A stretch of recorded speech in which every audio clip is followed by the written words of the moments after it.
should know this well. Ain't trying to wish you ill. Hope this life treats you swell. Oh yeah, PS, go fuck yourself. What's going on, everybody? My name is Hajilicious, and welcome back to my prediction series. Today, we're taking on the Week 6 NFL matchup of Chiefs at Raiders. But first, as always, let's get back into the Bolts Chargers at Raiders. Raiders picked up a nail-biting victory, 34-31, and if the Raiders keep playing games like this, I'm going to need to find myself a fucking cardiologist, because my heart cannot fucking handle the shit that the Raiders have been putting me through this year. It's been complete, just last-minute victories, late-game heroics. Derek Carr has proved that he is the franchise quarterback that the Raiders have been looking for. He is now fifth all-time in the franchise record books. This was Carr's ninth career game with 300-plus passing yards. He had 317, which moved him to fifth all-time in franchise history. He needs one more 300-yard passing game, which would tie him with Jim Plunkett and Carson Palmer for third in franchise history. The Raiders are now at 4-1, which is the win over the Bolts gives them a tiebreaker of beating a division rival, putting them above the Super Bowl champion Broncos in the lead in the AFC West. The Raiders also, with that tiebreaker, sit number one in the AFC, which it's way too early to be super stoked about that. But man, like a good old Reese Bobby once said, if you ain't first, you're last. That the Raiders are playing fucking ball right now, and I love it. 4-1 start is the first time since 2002 that the Raiders have had a start that good. The win gives them a 3-game win streak. It was the first time the Raiders have had a win streak of more than 3 wins, of 3 wins or more since 2011. Amari Cooper went fucking ham. He had 138 yards. He had a 64-yard touchdown reception, which was interesting because the Chiefs just kept playing Stevie Williams against Cooper in coverage. Instead of Casey Hayward, who pretty much spent the day shadowing Michael Crabtree. That was just playing with fire on the behalf of the Chargers. It was, I don't know why they were doing that. It kind of screwed Michael Crabtree in what could have been a really good fantasy day for him. But it was interesting, to say the least, that was what happened with them. I mean, the loss of Jason Verrett, really could have paid dividends to the Chargers here. Carl Joseph picked up his first interception of the game. He's been flying around the field, making plays. He is everything and then some. Nate Allen's a good safety. Carl Joseph just playing great. The Raiders had a debut player today in linebacker Perry Riley Jr., who was picked up from the Washington Redskins. If you know anything about the Redskins, in the last couple of years, their trash has become our treasure. David Amerson blew up for us last year and cemented himself as our number 2 corner. And this year, it's only one game, but Perry Riley Jr. made himself known. And he had a forced fumble on Antonio Gates where he just ripped the fucking ball right out of this guy's hand.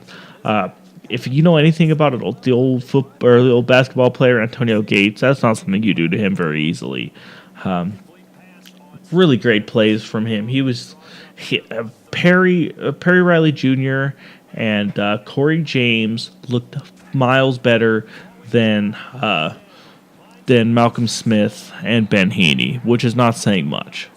Riley finished the game with 7 combined tackles, 6 solo tackles, and that strip sack. Pass rush has been a big fucking issue from this game. This is the game where I didn't hear the names of Bruce Irvin and Khalil Mack once, and that to me pains me so fucking much. Those guys need to get their shit together and start going. Mack picked up his first sack last week, but was completely quiet this week. And the pass rush in general is bad. I saw one stat on Twitter today that fucking blew my mind, that Broncos' Von Miller has more sacks by himself than the Raiders have as a team. They're getting, and it's not that they can't get after the quarterback. They're getting hits and hurries, but they just can't take.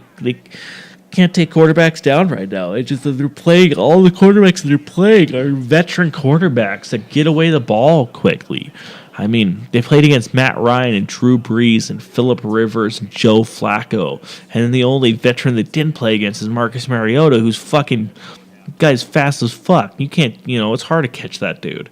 So, like, there is that going for him, but this Raiders defense is fucking atrocious right now. It's, we can't just sit on a fourth quarter lead and, coast it to victory. Like, we'll give up 14 points in 2 minutes and have to put the game on the back of Derek Carr, who has been playing out of his goddamn mind right now. I want to say coming into this week, he was Pro Football Focus's #1 quarterback for 4 weeks. Granted, Tom Brady's been suspended for 4 weeks, and Aaron Rodgers had his bye, but Carr's been playing out his fucking mind right now. We can't do that. We need a pass rush. Stacey McGee had his second and third sacks of this game. He shared his second sack with Dan Williams. He also had 2 forced fumbles. He has been playing out of his goddamn mind as well. Stacey McGee's he's been the pass rush that we need right now. It's not the pass rush that we need to put some of these games away, but it's something, which I'll take that. So the Raiders right now 4-1, above the Broncos, above the rest of the AFC. This next game against the Chiefs is a big one because the Chiefs are a running first team, which could pose a significant problem to the Raiders because we can't stop the run. We're okay against the pass, but we're still getting lit up. It was this game, the first half of this game was so fucking bad for the Raiders. They scored 9 points in the first half off of Sebastian Janikowski field goals, which I'm okay with getting field goals. I'm okay with picking up the 3 points, but these were field goals taken in the red zone. For whatever reason today in the first half, the Raiders could not get it done in the end zone. Amari Cooper couldn't get a foot down and missed a touchdown. We had Crabtree dropping passes that he never, drops. And they were just taking 3, giving it back to the Chargers, who were very promptly running back down the field and putting 7 up. And in the third quarter, it was like 24 to, what was it? It was 24-17, I want to say. And it felt like the Raiders were, it was 27-17, I want to say, is what 27-17. The Raiders had a 10-point lead at one point in the third quarter, which they just pissed away.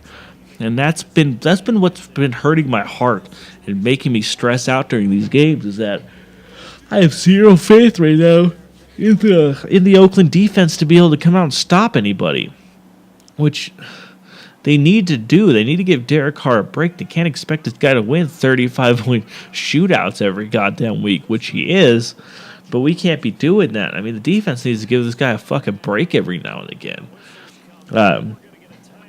Coming into this next game against the Chiefs, though, I'm really worried, like I said, about them being a running game. The Raiders have been running the ball really well this year.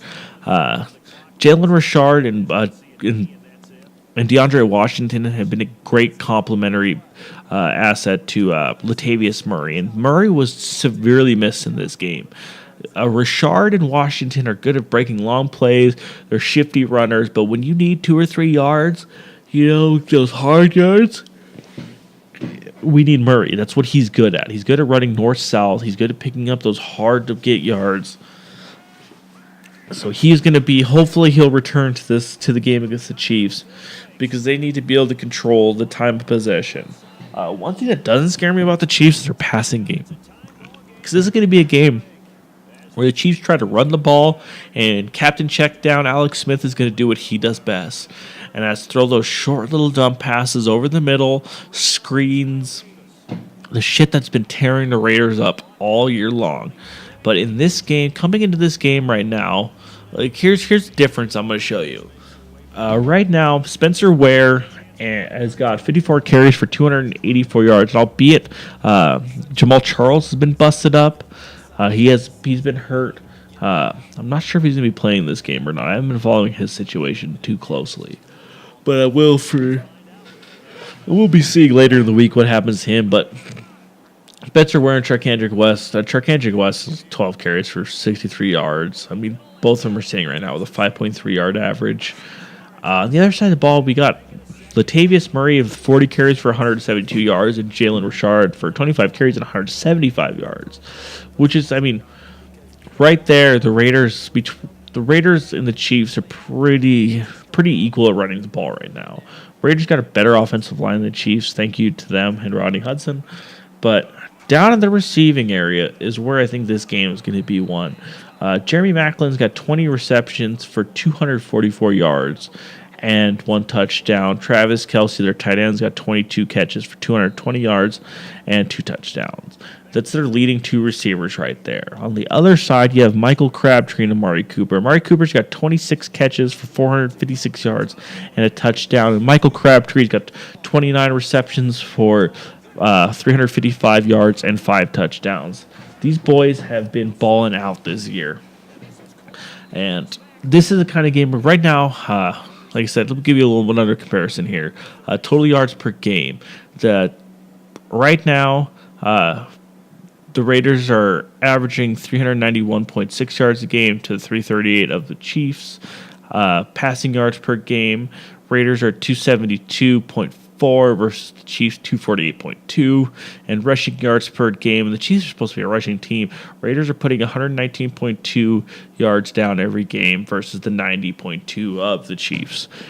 And that's where this running game has really sparked the passing game of Carr, Cooper, and Crabtree, because it's keeping the defenses honest. They can't sell out to either the pass or the run because the Raiders are going to hit them with both. And in this game, that's kind of where I feel like the Raiders have the biggest advantage here is they can put up points, and I'm not sure the Chiefs can. The Chiefs they got a good defense, and they're good at limiting points and limiting yardage, but at the end of the day, I don't think they're going to be able to stifle Derek Carr and the Raiders at this point in time. I would kind of look here for the Raiders to pick up a close victory. I mean, I wanted a blowout in this last game because the Chargers, because that's kind of what it felt like. But it was just like every other game this year. They're going to be winning by about 3 points. So this game, I think the Raiders might win by a little bit more, but not much. I'm going to say like a 10-point margin of victory. Maybe somewhere around that, like 27.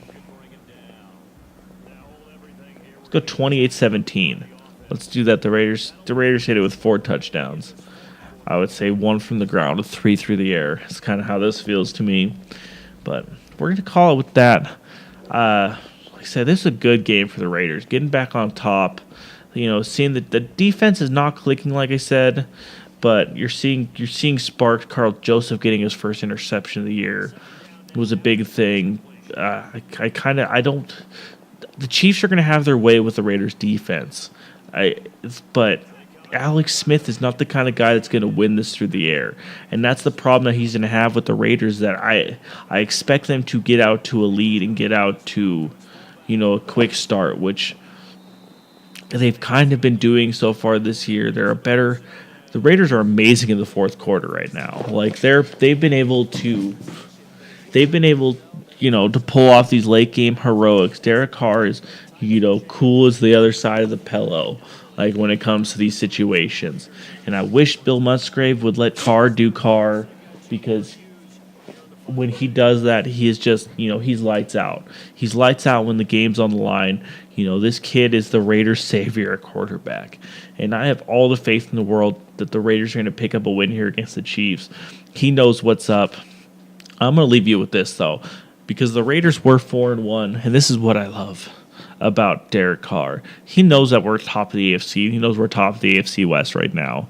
But Derek Carr, I mean, he's enjoying his win, his 4-1 start, but there's a long road ahead of him, and this division is still the Broncos to lose, and Carr knows that. Carr said it's a nice, but the road still goes through Denver.